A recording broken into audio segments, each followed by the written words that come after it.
তখন আমার বয়স 18। গরমের ছুটিতে নারায়ণপুর গ্রামে গেছি বেড়াতে, আমার একমাত্র মাসির বাড়িতে।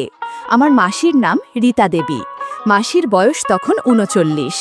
মেশো মিলিটারিতে চাকরি করে, বর্তমানে উনি কাশ্মীরে আছেন।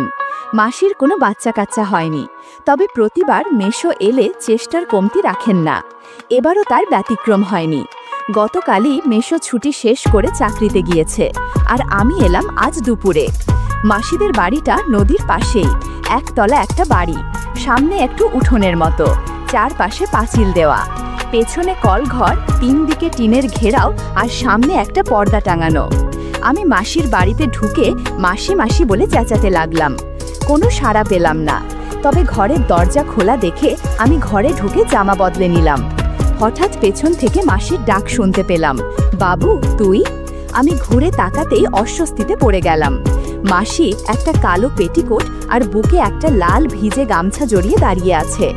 বুঝতে পারলাম মাসি স্নান করছিলেন, আমার ডাকে চলে এসেছেন। মাসি এবার সামনে এসে বেশ অভিমান করেই বলল, এতদিন পর বুঝি এই পরমুখী মাসিটাকে মনে পড়ল তোর? আমি আমার মা বাবার একমাত্র সন্তান। মাসি আমাকে নিজের সন্তানের চেয়েও বেশি ভালোবাসে, অথচ এই মাসিকেই দেখে কেন জানি আমার অদ্ভুত অনুভূতি হচ্ছিল। আমি বললাম, এতদিন পর এসেছি তো কি হয়েছে, এবার অনেক দিন থেকে পুষিয়ে দেব। দেখো পরে আবার আমার জ্বালাতন সহ্য না করতে পেরে তাড়িয়ে না দাও। তুই যত পারিস আমাকে জ্বালাস, তাতে আমার আপত্তি নেই। যা তুই হাত মুখ ধুয়ে আয়, আমি তোর খাবার দিচ্ছি। এই বলে মাসি তার ঘরে গেল কাপড় পরতে। আমি কলতলায় গিয়ে হাত মুখ ধুয়ে বেরিয়ে আসতেই দেখতে পেলাম দড়িতে ঝুলছে কালো একটা ছোট পোশাক। সেটা যে মাসির তাতে সন্দেহ নেই। মাসিকে একটু আগে যেমন লেগেছিল, এখন এই শুকোতে দেওয়া ছোট পোশাক দেখেও তেমন লাগছে। আমি কাছে গিয়ে সেটা হাতে তুলতেই চোখে আটকে গেল। এমন সময় মাসির ডাক শুনে সংবিত ফিরে পেলাম। ছোট পোশাকটা দড়িতে ঝুলিয়ে আমি রান্নাঘরে গেলাম। খাওয়া দাওয়াটা ওখানেই হয়। খেতে খেতে মাসি আমাকে বাড়ির কথা জিজ্ঞেস করলো, আরও অনেক বিষয় প্রশ্নও করলো। আমি শুধু হ্যাঁ হুঁ করে উত্তর দিচ্ছিলাম। আমার চোখ বারবার মাসির সৌন্দর্যে আটকে যাচ্ছে। মাসি বেশ ফর্সা, একটু স্বাস্থ্যবান হয়েছে, তবে লম্বা হওয়ায় বেশ লাগে। তবে কলতলায় ছোট পোশাক দেখার পর থেকেই চোখটা বারবার মাসির দিকে আটকে যাচ্ছে। নীল শাড়িটাতে বেশ মানিয়েছে। আমি কোনো মতে খেয়ে ঘরে গেলাম। ঘরে শুয়ে পড়তে ঘুমিয়ে পড়লাম। সন্ধে হওয়ার কিছু আগে ঘুম ভাঙল। মাসি আমাকে চা দিল আর একটা চাবি দিয়ে বলল, যা চাটা খেয়ে নদীর ধার থেকে ঘুরে আয়, ভালো লাগবে। আর এই চাবিটা রাখ, আমি একটু মন্দিরে যাব। আমি চলে এলে তো এলামই, আর না এলে তুই এই চাবিটা দিয়ে তালা খুলিস। এই বলে মাসি বেরিয়ে গেল। আমি নদীর ধারে হাঁটতে লাগলাম। কিছুক্ষণ হেঁটে বাড়ি ফিরছি। একটু হেঁটে রাস্তার পাশে একটা গাছের আড়ালে বসলাম। কিছুক্ষণ পর যেই গাছের আড়াল হতে বেরোবো, অমনি রাস্তায় দুটো নারী বিপরীত দিক থেকে এসে মিলিত হয়ে থামল। আমি ভাবলাম ওরা চলে গেলে তবেই বেরোবো, নইলে এই সন্ধেবেলায় আড়াল থেকে বেরোতে দেখলে অন্য কিছু ভাবতে পারে। নারী দুটোর একজন মাসির বয়সী, আর একজনের বয়স 45 হবে। তাদের কথা শুনে জানলাম বয়সে যে একটু বড় তার নাম গোপী, আর ছোটটা সীতা। আমি অজ্ঞতা তাদের কথা শুনতে লাগলাম। গোপী বলল, হ্যাঁ রে সীতা, এই সন্ধেবেলা কোথায় যাচ্ছিস? সীতা বলল, আরে গোপী বৌদি যে, এই তো রীতাদির বাড়িতে, ও ব্লাউজ পেটিকোট বানাতে দিয়েছিল, ওটা দিতে যাচ্ছি। গোপী বলল, দেখি ব্লাউজগুলো, ইস ব্লাউজের কি অবস্থা, এই হালকা ব্লাউজ কেন যে পরে বুঝি না। সীতা বলল, কি যে বল না, গরম বলেই হালকা কাপড়ের ব্লাউজ বানিয়েছে। গোপী বলল, গরম না ছাই, আমাদের গরম নেই বুঝি? আরে রীতা ওর সৌন্দর্য সবাইকে দেখাতে চায় বলেই এরকম পরে। এই বলে গোপী নামের মহিলাটি চলে গেল। সীতা ওখানে দাঁড়িয়ে বলল, রীতাদিকেও বলতে হবে ব্যাপারটা, বলে সীতা চলে গেল। আমি আড়াল থেকে বেরিয়ে সীতার পিছু পিছু বাড়ি যাচ্ছি, আর এতক্ষণ যা শুনলাম তা ভাবছি। সীতা ঘরে ঢুকার কিছুটা পরেই আমি ঢুকলাম। আমি কোনো শব্দ না করে ঘরে ঢুকে ভাবছিলাম একটু আগে যা শুনেছি। আমার ইচ্ছে হলো ওদের কথা আড়াল থেকে শোনার। আমি বারান্দায় এসে মাসির ঘরের সামনে এসে দাঁড়ালাম। এমন সময় বিদ্যুৎ চলে গেল। ভেতর থেকে আওয়াজ উঠল, সীতা বাইরে চল, এই গরমে থাকা সম্ভব না। শুনে আমি দ্রুত আমার ঘরে চলে এলাম। রীতা মাসি বলল, শোন, আমি না বলা পর্যন্ত তুই অশোকদাকে এ বাড়িতে আসতে নিষেধ করবি। আজই ওকে এটা জানাবি। বাবু বাড়িতে, বুঝতেই পারছিস, জানাজুনি হলে ঝামেলার পরে যাব। সীতা বলল, তা না হয় বলবো, কিন্তু এভাবে আর কতদিন গো? পাড়ার মহিলারা যেভাবে আমাদের, বিশেষ করে তোমার পিছে লেগেছে, তাতে কদিন যে শাক দিয়ে মাছ ঢাকতে পারবো ভগবানই জানেন। আজ গোপী খোঁচা মেরে কিছু কথা শুনিয়ে দিল। ওদের আলাপ থেকে বুঝতে পারলাম অশোকদার সাথে এই দুজনের গভীর সম্পর্ক আছে। দুজনের স্বামী বাইরে থাকে বলে অশোকদার সাথে একটু সময় কাটায়। আরও জানতে পারলাম দুইজন আমাকে পটিয়ে কিছু একটা করতে চায়। এসব বলে দুজন ওখান থেকে উঠল। সীতা দরজা দিয়ে বেরিয়ে যেতেই মাসি তার ঘরে ঢুকল। আমি নিঃশব্দে ঘর থেকে বেরিয়ে বাড়ির বাইরে বেরোলাম। কিছুক্ষণ পর বাড়িতে ঢুকে মাসি মাসি বলে ডাকতেই মাসি দরজা খুলে বেরিয়ে এলো। পরনে একটা নীল ম্যাক্সি। মাসি আমাকে বলল, কোথায় ছিলি রে বাবা? আমার বুঝি চিন্তা হয় না? হাত মুখ ধুয়ে আয়। আমি কলতলায় যেতে যেতে ভাবতে লাগলাম, মাসির এ ব্যাপারটা একটু অন্যরকম। ব্যাপারটা একদম গুলিয়ে যাচ্ছে। তবে মাসির কথা ভাবতে আমার কেমন যেন লাগছিল। বারবার মাসির কথা মনের মধ্যে ভেসে উঠছে। এসব ভাবতে ভাবতে রাতের খাবার খেয়ে শুয়ে পড়লাম। একটু পর বাতি জেলে মাসি এলো। মাসি এসে আমার পাশে বসে এক গ্লাস দুধ এগিয়ে দিল। নে বাবা, দুধটুকু খেয়ে নে, তুই অনেক ক্লান্ত, এটা তোকে শক্তি যোগাবে। দেখিস না মায়েরা নিজেদের সন্তানদেরকে কত যত্ন কর। অবশ্য ভগবান আমাকে সেই সুযোগ দেয়নি। আমি কোনো মতে গ্লাসের দুধটা খেয়ে মাসিকে গুড নাইট বললাম। মাসির আচরণের এই পরিবর্তন বুঝতে পারলেও সাহসের অভাবে আমি কিছুই করতে পারিনি। অনেক কষ্টে ঘুমালাম আর ঘুমের ভেতর মাসিকে স্বপ্নে দেখলাম।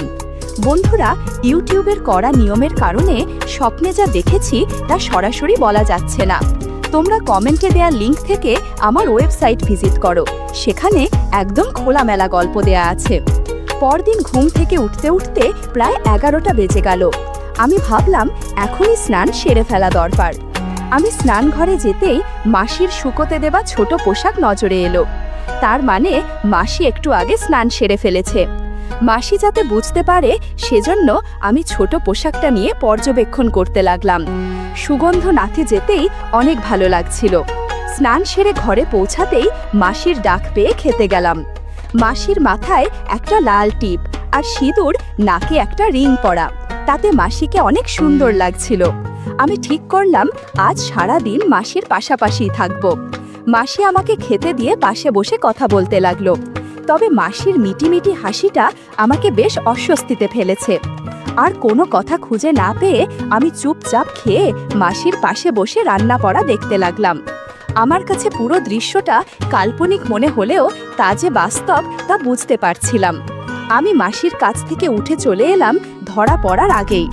দুপুরে খেয়ে আমি আমার ঘরে একটু ঘুমোতে চেষ্টা করলাম। হঠাৎ মাসির ঘরের দরজা খোলার আওয়াজে আমি সজাগ হলাম। বুঝতে পারলাম সীতা এসেছে। আমি উঠে মাসির ঘরের দরজায় কান পাততেই শুনলাম, ধ্যাত, ওকে দিয়ে কিছুই হবে না। তুই বল না, আজ আমি যে পোশাক পরেছি তা দেখে যে কারোর মন আটকে যাওয়ার কথা। আর রান্নার পুরোটা সময় একটু অগোছালো ভাবে ছিলাম, তবুও ওর কোনো সাড়া নেই। সীতা বলল, আহা দিদি, তুমি ওর ওপর রাগ করছো কেন?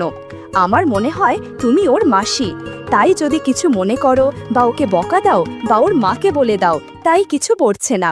তাই আমি বলি কি, তুমি ওকে। বাকি কথাগুলো ফিসফিসিয়ে বলাতে আমি কিছুই শুনতে পেলাম না। শুধু এটুকুই শুনলাম, মাসি বলছে, তুই পড়িসও বটে, তাহলে এক কাজ কর, তোর বোনপোটাকে বলিস ওটা নিয়ে যেন 5টার দিকে চলে আসে। আমি বাবুকে নিয়ে তখনই বেরোবো। তাহলে আমি যাই, দেরি করলে আবার চিনুকে পাওয়া যাবে না। এই বলে সীতা চলে গেল।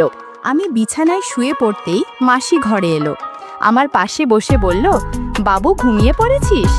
বললাম, না মাসি, কেন?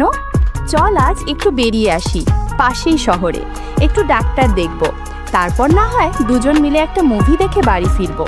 আমি বললাম, ওকে চলো। এরপর দুজনে রেডি হয়ে বেরিয়ে পড়লাম। মাসি দরজায় তালা দিয়ে বেরোতে লাগলো। মাসিকে একদমই চিনতে পারছি না। সকালেই যিনি অগোছালোভাবে শাড়ি পরেছিলেন এখন দেখি একদম গুছিয়ে শাড়ি পরেছেন। লাল সিঁদুর, লাল টিপ, লাল লিপস্টিক আর নাকে একটা রিং দিয়ে সাজান মুখটা ছাড়া কোনো কিছুই দেখা যাচ্ছে না। গ্রাম থেকে এই ছোট্ট শহরটাতে আসতে আসতে 6:30 বেজে গেছে। মাসি গাড়ি ভাড়া দিয়ে বিদায় দিল। ডাক্তারের চেম্বার থেকে বেরোলাম 7:30-এ। এবার আর একটা অটোতে করে সিনেমা হলে চলে গেলাম। মাসির জাগটা ভালো করে জানা, মেশোর সাথে নাকি প্রায় আসে। মাসি আমাকে নিয়ে যে মুভিটা দেখলো তা বেশ ভালোই, তবে মুভির মাঝখানে মাসি টয়লেটে গেল আর ফিরেও এলো একটু অগোছালোভাবে। আমি শুধু ভাবতে লাগলাম, মাসি হঠাৎ এই বেশ ধরল কেন? তাহলে আজ রাতেও কি কিছু হবে?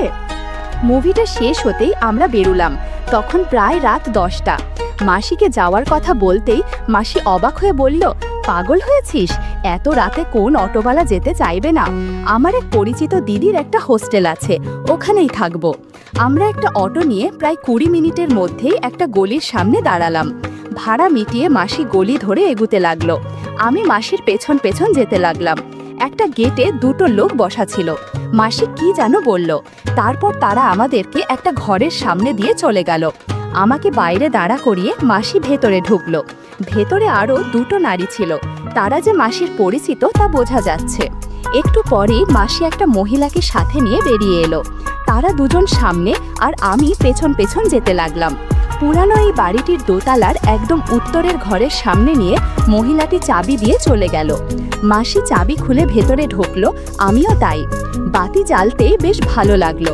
সাজানো একটা ঘর, বড় একটা খাট, লাগোয়া বাথরুম, একটা টেবিলও আছে। আমরা ঘরে ঢোকার একটু পরেই সেই মহিলাটি 2টো টাওয়েল আর একটা পরিষ্কার লুঙ্গি দিয়ে গেল। মাসি ওটা নিয়ে ওকে বলল ঘরে খাবার দিতে। আমি তো বেশ অবাক, এরা এত যত্ন আত্তি করছে, ব্যাপারটা কি? মাসিতে জিজ্ঞেস করতেই বলল এই হোস্টেলের মালিক তার বেশ পরিচিত। আমরা ফ্রেশ হয়ে খেয়ে দিয়ে টিভি দেখতে লাগলাম। হঠাৎ পাশের ঘর থেকে কেমন যেন থপ আওয়াজ আসতে লাগলো।